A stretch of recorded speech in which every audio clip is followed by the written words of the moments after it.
he showed me a bunch of the riffs that he and Chris have been working on.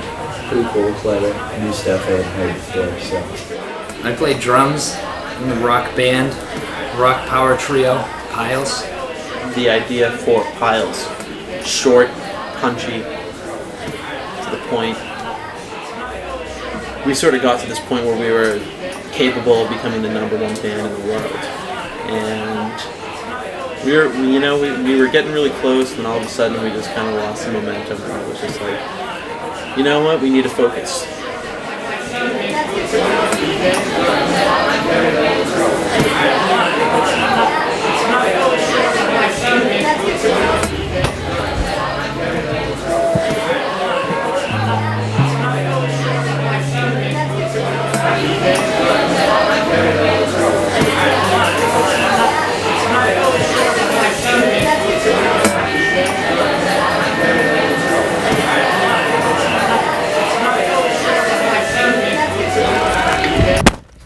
Damn it! Fuck!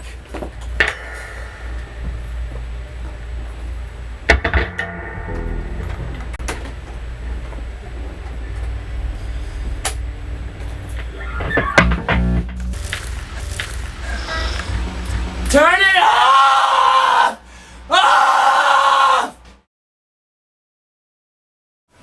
I'm probably the moodiest guy of the band. Least consistent with any sort of hair anywhere, facial or head or otherwise.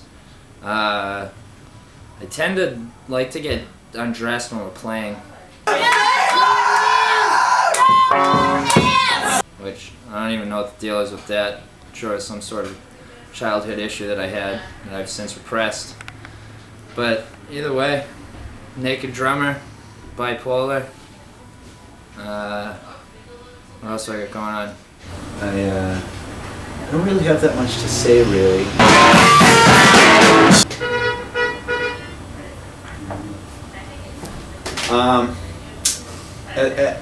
At the present, yeah. Oh God. Yeah, music for me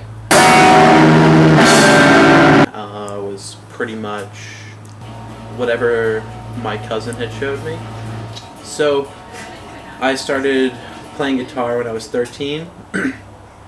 I got a Japanese Fender Stratocaster, black with a white pickguard, for I think it was like $300. The way he was driving, he's feeling kind of reckless today. He thinks that he's invincible for some reason. What did you say? It's a consequence-free environment that I live in, so I can get away with that. Dude, dude, you're gonna clip your mirror again? Here we go. Clip! Let's see how this is the hat that a truck driver would wear. An athletic truck driver. Apparently. But this seems more like a 70s athlete or 80s athlete's hat. Let's talk about the band as a two-piece. Alright. Because the band as a two-piece now is a lot different than it was. Well, we have a high standard for, like what we do. We can't just, we can't settle for mediocrity, and so not settling for mediocrity has brought us to being just two guys that, I don't know. Well, we were really influenced by Sebadoh, and Sebadoh at its best was a three-piece, but Lou Barlow also did the Folk Implosion thing, and that was essentially just two guys, too. And even Sebadoh in the early days was just two guys. Yeah, I started out being the drummer. Well, it took a while, actually. It goes way back, I think, my drumming thing, back to high school when Chris and I first met each other, and we were talking about Nirvana. And I met Trevor because he was wearing a Nirvana Seahorse shirt, and that was the most nondescript of all the Nirvana t-shirts, so... We're in the band room, the Little Theater it was called, in Silver Lake. I started playing Aneurysm, and Trevor started playing drums. And there was drum kits set up, and freaking jump behind the drums. And then we just kind of rocked from there, and I was like, yeah, this is all right. And then we started playing guitar, went over each other's house, and we've played a bunch of shit, like wrote a bunch of songs with us playing guitar. It started with us playing guitar, and tried a couple different drummers. We had Who the hell was the first? Yeah, Justin Harn, Jim Sylvia. No, Reese Ingalls was the first. We hung as a recording act for a while, just the two of us, and Chris would mainly take the guitar role, and I'd come up with the drums and throw in bass for filler. We existed really as just, music on tape for a long, long while. And then I went to England to go be with Alina while she was studying abroad. And I come back, and Trevor calls me over to his house that he moved into in East Bridgewater, and Mike Doherty's there. I've been talking to Mike sporadically since high school and stuff, and let him know about what was happening with us. He pulled into my driveway, and we caught up on old times. Asked him if he'd maybe help us, give us a hand to help him, carry our shit. He showed me a bunch of the riffs that he and Chris have been working on, and pretty cool, clever, new stuff I hadn't heard before. So he knows how to play Divided Binomials, Sumner's Tied Up with the Footbridge, and Submariner. But either way, he knew how to play 3 or 4 songs. So our first gig, Mike helped us bring all our equipment in and set it up and all that. And he's one of the guys rooting for us, roadie, so to speak. And we decide, okay, maybe the next time we play, we should think about having Mike play with us. You know what, Trevor? I'm really tired of being a 2-piece band. Why? I think that was the first formal introduction to 3-piece piles we had. Because I feel like I really can't tolerate you on the stage without another person there to back me up. I don't know, I thought it was a good set. It was candid. It was pretty loose, naturally. Bunch of mistakes. I'm horrible in front of people. Well, what do we do about that? Just ask somebody? Probably. It took me a little while longer to warm up to playing on stage. That guy with the beard. Yeah. Oh, snap.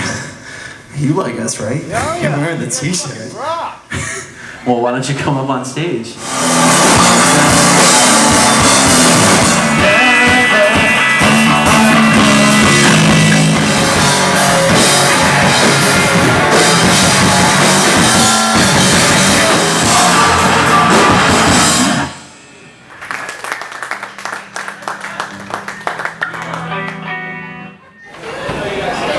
I don't want the band to have to break up over this. Apparently this whole thing had been building up for a while. I was kind of unaware, kind of aware, kind of ignorant to it. We started playing a lot of shows and then playing a lot of practices that were just preparing for shows, not really doing anything else. We'd go into a practice and we'd sort of mess around on a computer making up beats that had nothing to do with what we were doing live. Whereas he seemed to have a more serious approach towards it, with goals and deadlines and focus. Mike and I just seemed to be lackadaisical in his eyes. Money was a major issue for the other two guys. Really, it is for me, but it's not as much just because I have a budget worked out where I just kind of have money put aside for the band. Our rent was due the previous day for our practice space, and Mike and I are both working for the same guy who doesn't see it fit to pay his workers. So Mike and I are both up shit's creek without a paddle. Call Chris, explain the situation to him. We're fucked. Help us out. Just cover us for a couple days. And he's like, all right. I honestly didn't think it was that important. It was just disagreement between the other guys. That just turns out to be the straw that broke Chris's back. And I decided to call a hiatus. I don't know if I'm really in any sort of position to do so. Chris writes an email saying, I'm unhappy with the state of the band. He sends it out, it goes to the band's email, it goes to my cell phone as a text message, but I only get, I'm unhappy with the state of the band, period, for a message. So I'm like, that's weird. Turned out the next day, Chris was talking some shit about me and Mike on honeypump.com on their message board. And it's actually pretty funny comment. It started out with, I may be the overweight member of Piles, but I sure am getting tired of carrying Mike and Trevor. He called me and told me that it wasn't an invitation to call him back, that he was just kind of laying it out, said don't call me back. So I said okay, I won't. Chris went on to banter with people on this message board about his fucking distaste for the band. And then he called me again and then said maybe you should call me back this time, and then we talked about nothing about what we talked about via the internet, because we're really good at writing shit about each other on the internet. So let the anger and tension build up for probably a week, and I called Chris up and I'm like, this shit's a little bit outrageous. Let's go out for a drink in some neutral territory. Me and Mike hash this shit out. And then we got together at the 99 in Braintree. Had some beers, sat down, talked about a lot of the issues. And we just laid it all out. I said I want to do things. They said, okay. Trevor said I want to have fun. Mike said, I don't remember what Mike said. We kind of hashed it all out. It's kind of nice now that we've had this big talk, but it still sucked at the time. It sucked real bad.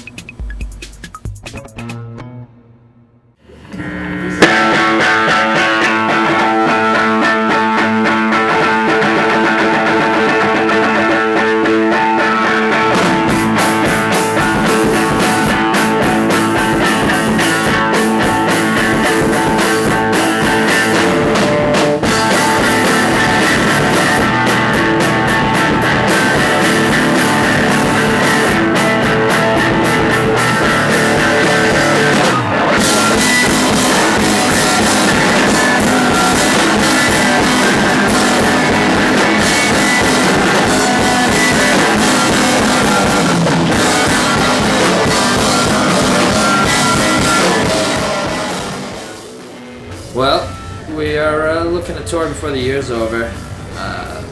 Got plans to record with 3 different people.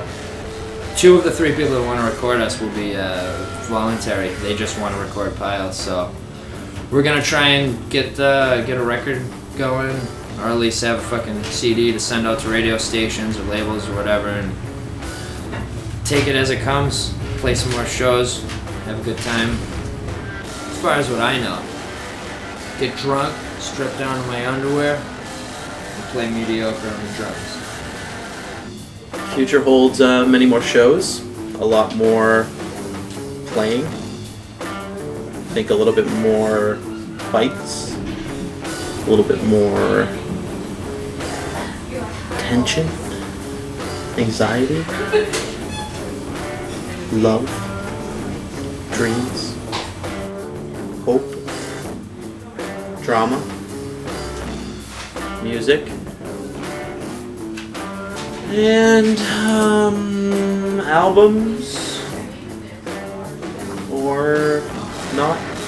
Let's see. I think we'll be alright. We're gonna keep doing our thing.